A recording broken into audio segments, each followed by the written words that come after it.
Iran की कमाई के हर रास्ते पर वार होगा। आइए जरा, अमेरिका ने ईरान के ग्लोबल वित्तीय नेटवर्क पर क्या शिकंजा कसा है। विजय, ये वाली खबर और पीठ हेगसेथ वाली खबर दोनों संभाल के रखिएगा। चीन समेत ईरानी तेल खरीदने वाले देशों को अंतिम चेतावनी है। Digital asset, technology, gold, aviation और शिपिंग पर प्रतिबंध है। ईरानी राजस्व और तेल तस्करी के रास्तों को बंद करने की तैयारी है। ईरान की हर अवैध कमाई के रास्ते को बंद करने की अमेरिका की योजना है। एक और बड़ी खबर कैम वन पर आइए, ब्रेक करिए। दुनिया के देशों को अमेरिका का अल्टीमेटम, ब्रेक करिए। दुनिया के नेताओं के लिए अब फैसला लेने का वक्त है। अमेरिकी वित्त मंत्री स्कॉट बेसेंट का ऐलान, अमेरिका या ईरान, दुनिया को अब पक्ष चुनना होगा। समृद्धि या अलगाव, शांति या आतंक में किसी एक को चुनना होगा। यह बड़ी खबर। एक और बड़ी खबर, आइए जरा ब्रेक करिए। ईरान से जुड़ी 60 संस्थाओं पर अमेरिका की कार्रवाई, टारगेट पर परमाणु, मिसाइल, साइबर और तेल नेटवर्क। ब्रेकिंग और स्कॉट बेसेंट के पहले बाइट वाले शॉट प्ले करिए विजय। यहां पर चीन, यूरोप और सिंगापुर में फैले जहाजों पर शिकंजा है। तकनीक, सोना, एविएशन और शिपिंग पर प्रतिबंध है। इस वक्त की बड़ी खबर।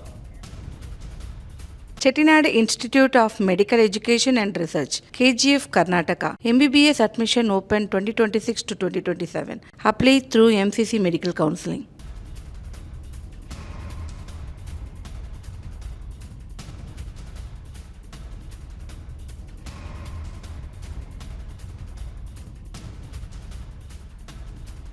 तानाशाही पर अमेरिका का बड़ा प्रहार, नेतन्याहू ने की ट्रंप और बेसेंट की कार्रवाई की तारीफ। ब्रेकिंग और शॉट, क्रूर ईरान को अब चुकानी पड़ेगी बड़ी कीमत, नेतन्याहू ने कहा।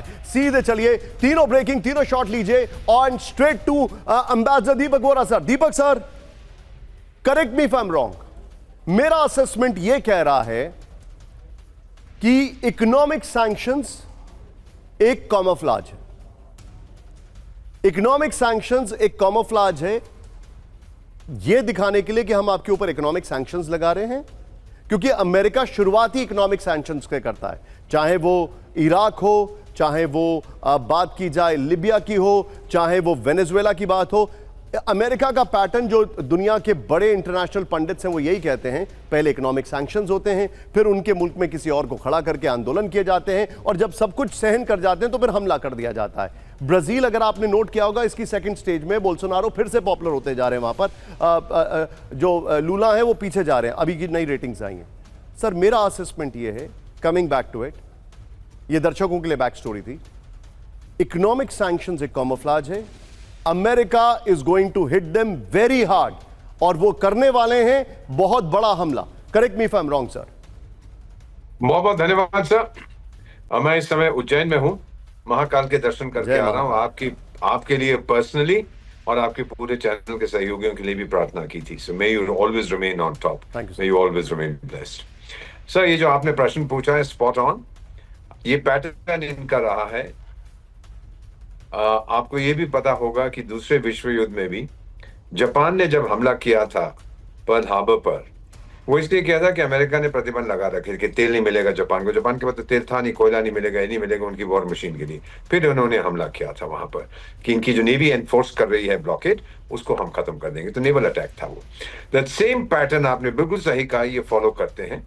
इकोनॉमिक, इसने ट्रेड को भी वेपनाइज कर दिया, हथियार बना दिया। You're right. तो इकोनॉमिक सैंक्शन हम पे लगाए हैं, रूस पे लगाए, इस पे लगाए, उस पे लगाए, लेकिन भारत और रूस जैसे देशों में फिर ये मिलिट्री एक्शन नहीं लेगा, क्योंकि इतनी इसमें ताकत नहीं है। ताकत इसकी है ईरान पर लेने की।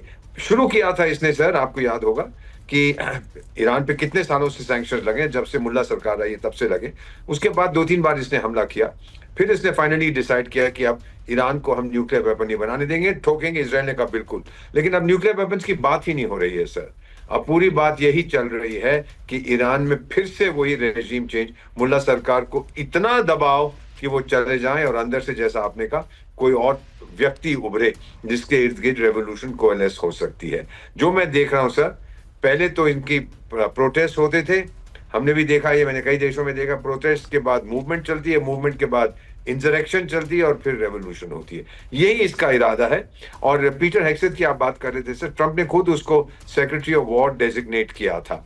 दूसरे विश्व युद्ध में भी उनका एक सेक्रेटरी ऑफ वॉर था, इसको भी उसने कहा था, लेकिन कभी ये अपने आप को सेक्रेटरी ऑफ डिफेंस कहता है, कभी सेक्रेटरी ऑफ वॉर। मेरा अपना मानना है सर, जैसा आपने सही कहा है, ये अब सैंक्शंस लगाएगा। ईरान कोशिश करेगा, क्योंकि आपको पता है जिहादिस्तान का भी वो जो मुन्नी भाई है, वो भी गई हुई है तेहरान, इसका मैसेज लेके ट्रंप का कि अभी भी टाइगर लोग मान जाओ। हॉर्मुज में अब उसका कोई इंटरेस्ट नहीं बचा है, दुनिया को तकलीफ होती है, होने दो। He wants regime change, he is back sir. ये मेरा अपना मानना है सर, और अब लोगों को तैयार करना। because you are there, so the lighter bones are twitching. Secretary of War और Scarcity of War, अब इनको डिसाइड करना पड़ेगा with all the puns intended कि आखिर इनका क्या डेजिग्नेशन है. That's very interesting to know. Anyway, now बड़ी खबर सुमेरा के पास, एक बार कैंप 4 पर आइए. सुमेरा खान हमें यह बताने वाली हैं अब से एग्जैक्टली 2 मिनट के अंदर कि ईरान अमेरिका के सैंक्शंस का क्या जवाब देने वाला है, क्योंकि गालिबाफ जिन्होंने मुलाकात की, सोचिए ये क्या हो रहा है. गालिबाफ ने मुनीर से मुलाकात की, उन्होंने कहा अमेरिका हमारी सुनता नहीं है, और पेजेश्कियन वो कहते हैं नहीं नहीं हमने पाकिस्तान को समझा दिया, all is well, all is well. बहुत कंफ्यूजन है. सुमेरा के पास एक एक डिटेलिंग है, लेकिन कैंप 1 पर बड़ी खबर, अमेरिका को हार का कराएंगे एहसास. ब्रेक करिए जरा. ईरानी सेना प्रमुख जनरल मुसावी की वार्निंग, ब्रेकिंग और शॉर्ट. हार का की गड़बड़ाहट महसूस कराने के लिए ईरान तैयार. बड़ी खबर, अहमद साहब करेगा विजय, दुश्मन को मनमानी करने की इजाजत नहीं. बड़ी खबर, ताकत के जरिए हार.